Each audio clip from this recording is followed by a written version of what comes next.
Suatu malam Hutch terbangun karena terdengar gonggongan anjing. Hutch melihat pintu rumahnya dibuka dari luar. Terlihat dua orang berpakaian serba hitam memasuki rumahnya. Hutch lalu mengambil stik golf dan mencoba menghubungi polisi. Perampok yang melihat apa yang dilakukan Hutch menodongkan pistol sembari menyuruh Hutch menutup teleponnya.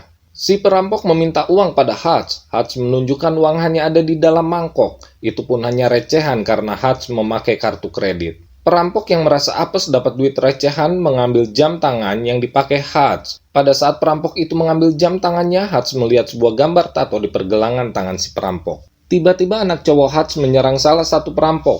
Selagi mereka bergulat, Hutch bukannya menyerang si perampok yang satu lagi dengan stik golf yang dia pegang. Dia malah menyuruh anaknya untuk melepaskan si perampok. I said let him go.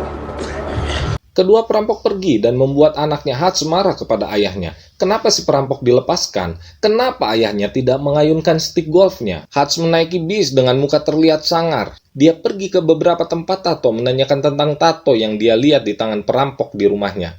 Tidak ada yang mengetahui tentang tato tersebut.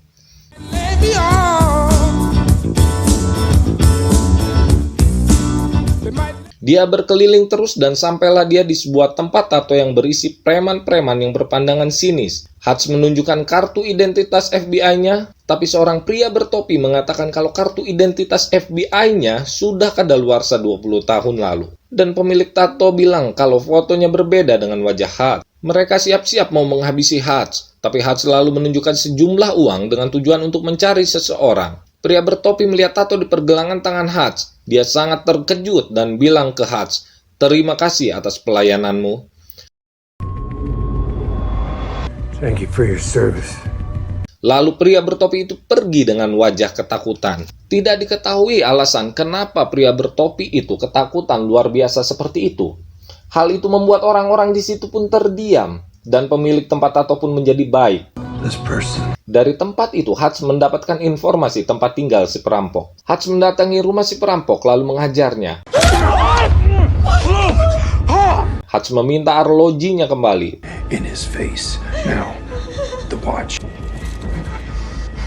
The kitty cat. Tapi pada saat Hutch meminta gelang kucing anaknya, mereka tidak memilikinya. Di tengah penodongan pistol oleh Hutch, dia mendengar suara tangisan bayi. Dan Hutch melihat bayi itu menggunakan alat bantu pernafasan.